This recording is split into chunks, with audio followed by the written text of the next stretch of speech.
विपक्ष की पार्टियों ने जेपीसी की मांग की और ये कहा कि अडानी के मुद्दे पर जो है जांच होनी चाहिए, क्योंकि अडानी मोदी भाई भाई हैं और उन्होंने कहीं ना कहीं देश की जनता के साथ पक्षपात किया। लेकिन अडानी को सुप्रीम कोर्ट से क्लीन चिट किस तरीके से मिलती है ये सभी ने देखा, लेकिन अभी भी जो है कहीं ना कहीं तमाम विपक्ष की पार्टियों सहित जनता का भरोसा अडानी से टूटता हुआ नजर आ रहा है और ये कहा जा रहा है कि अडानी पर जेपीसी की जांच होनी चाहिए। और सबसे बड़ी बात दर्शकों ये है कि सेबी की रिपोर्ट का भी इंतजार है और यहाँ पर कहीं ना कहीं तमाम विपक्ष की पार्टियों ने अडानी और मोदी के रिश्तों पर खुलासा कर दिया। ये बता दिया कि जो अडानी का है वो अडानी का नहीं है, वो सब कुछ मोदी का है।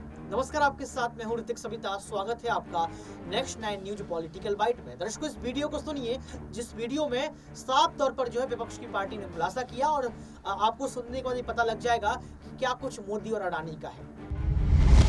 अडानी के अंदर सारा पैसा मोदी जी का लगा हुआ है। अडानी केवल फ्रंट है। अडानी तो केवल मोदी जी का पैसा मैनेज करता है, मैनेजर है।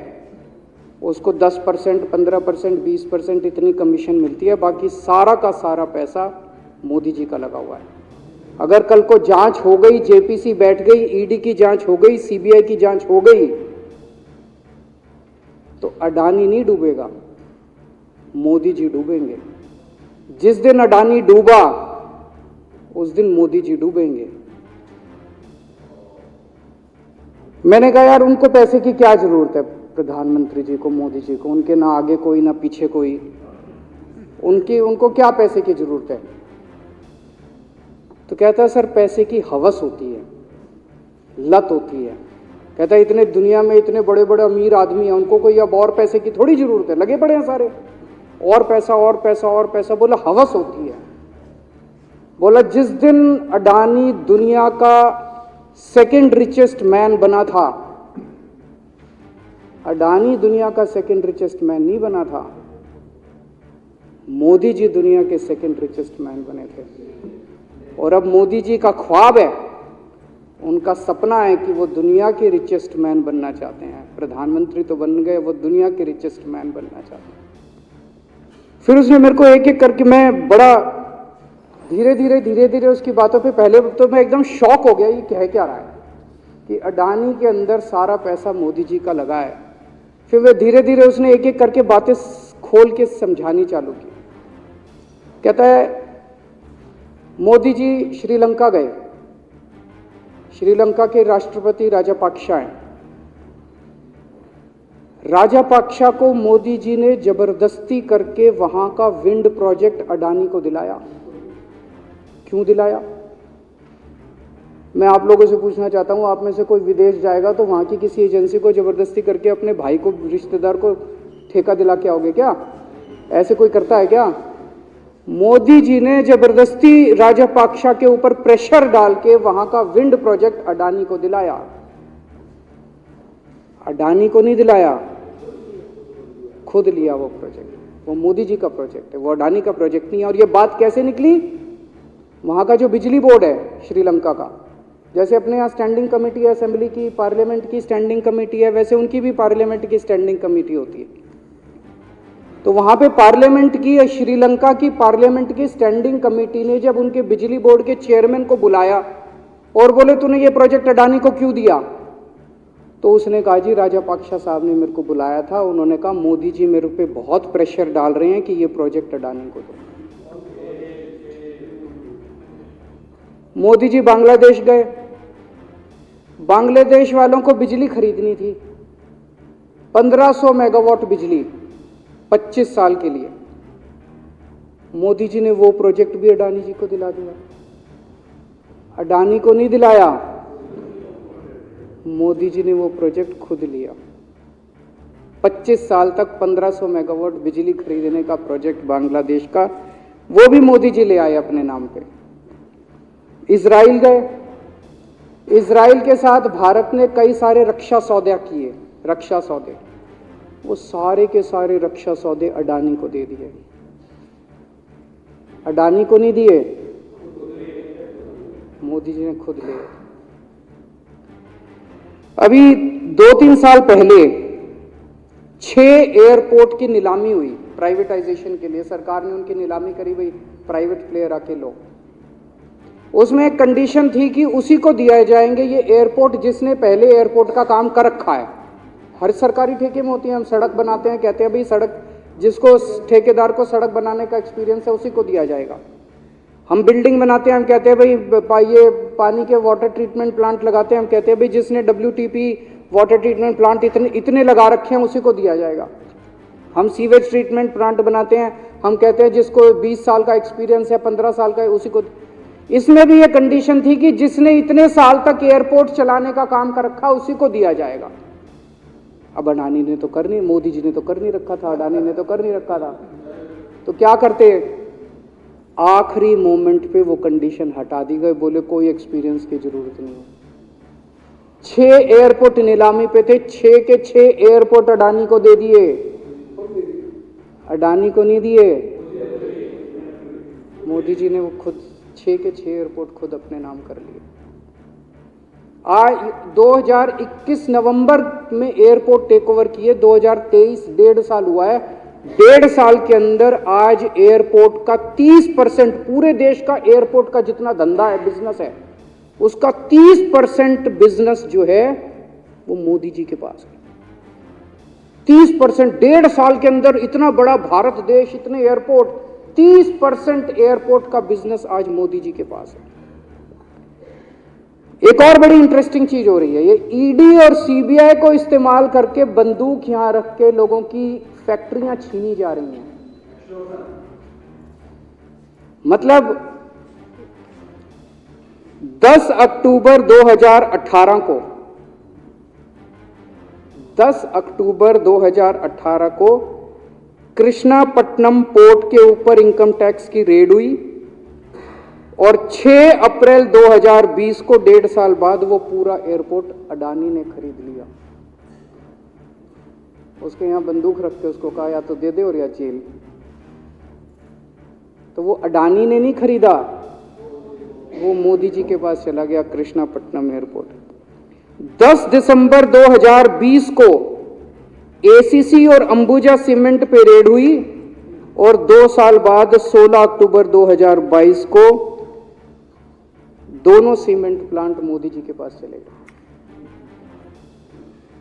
2020 जुलाई को मुंबई एयरपोर्ट का मालिक था जीवीके, उसके ऊपर सीबीआई और ईडी की रेड हुई, एफआईआर हुई और 1 महीने बाद मुंबई एयरपोर्ट जो है वो मोदी जी के पास चला गया, अडानी के पास चला गया।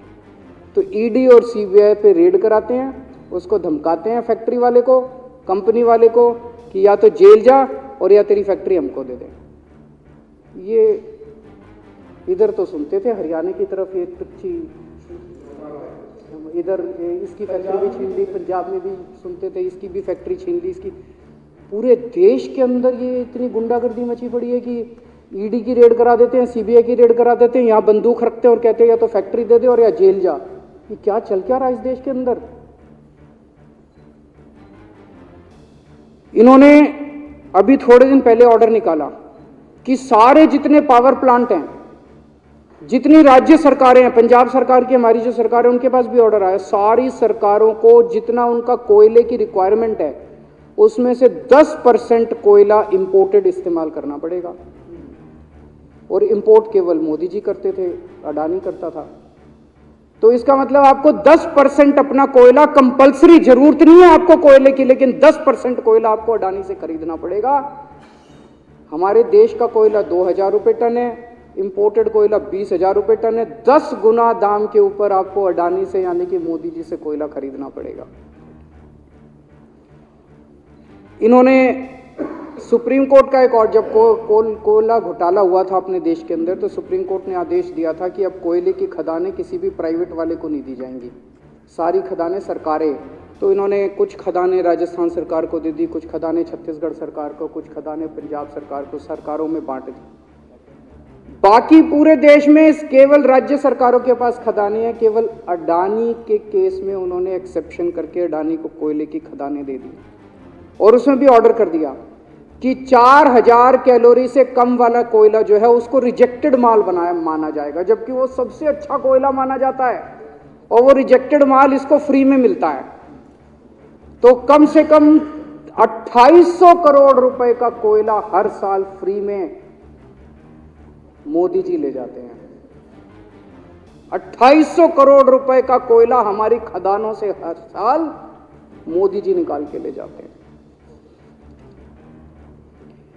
2014 में, अभी जो अतिशी जी ने कहा, 2014 में अडानी जी की यानी कि मोदी जी की जायदाद 50,000 करोड़ की थी।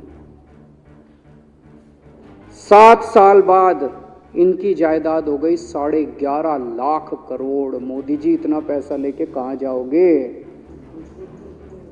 11.5 लाख करोड़ रुपए की जायदाद, 7 साल में इतना लूट लिया आपने देश को।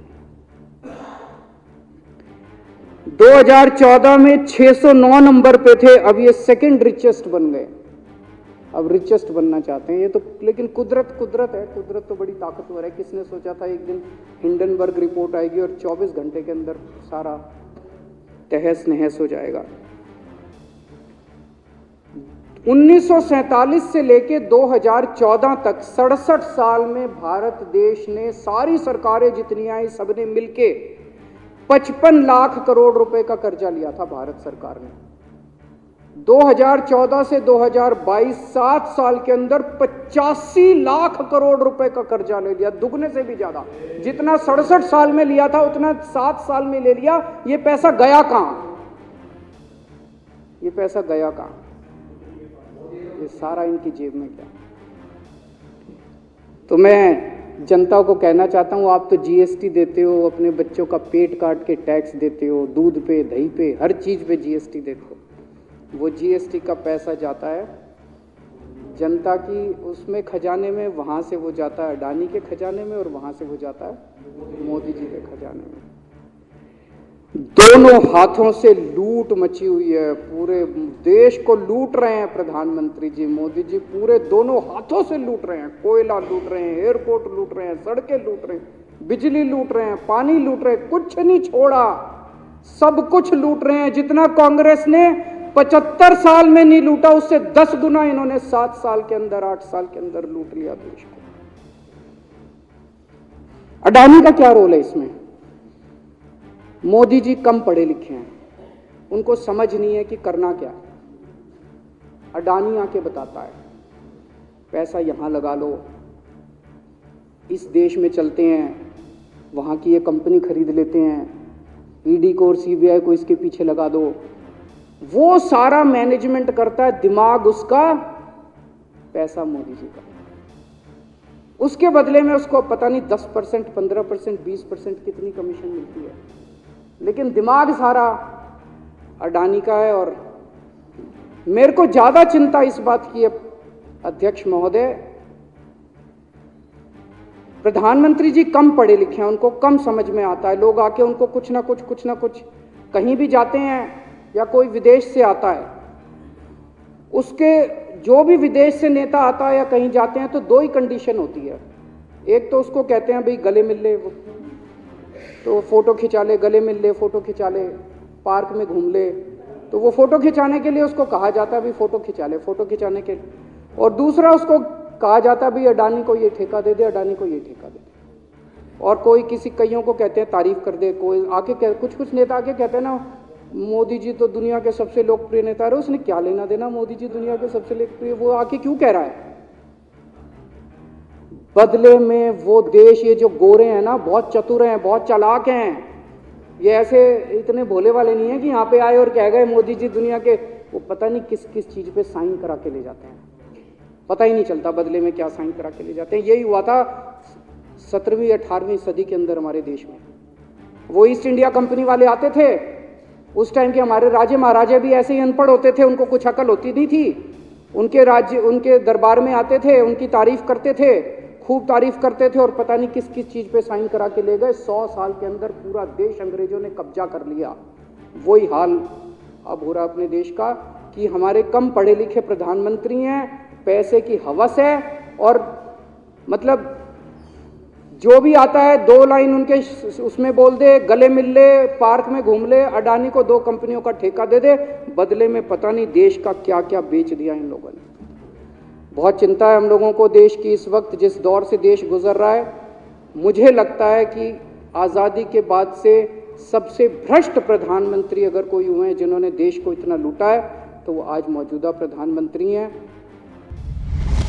तो देखा आपने इस वीडियो को देखने के बाद आपको पता लग गया होगा कि अभी भी मोदी और अडानी के रिश्तों को लेकर सवाल खड़े किए जा रहे हैं। ये कहा जा रहा है कि मोदी अडानी भाई भाई हैं, जिन्होंने देश की मलाई को बेचकर जो है देश को बेड़ा गर्क कर दिया। भले ही आज हम जो है अर्थव्यवस्था के चरण पर हैं, 5वीं अर्थव्यवस्था हम बन चुके हैं, लेकिन इसके बावजूद भी ये कहा जा रहा है कि कहीं ना कहीं देश के प्रधानमंत्री को देश की जनता के साथ पक्षपात नहीं करना चाहिए था। अब जेपीसी की जांच कब होगी? जेपीसी की जांच होते ही क्या अडानी पर बड़े खुलासे हो जाएंगे? ये वक्त तय करेगा। आज के लिए सिर्फ इतना ही। देखते रहिए नेक्स्ट 9 न्यूज पॉलिटिकल वाइब।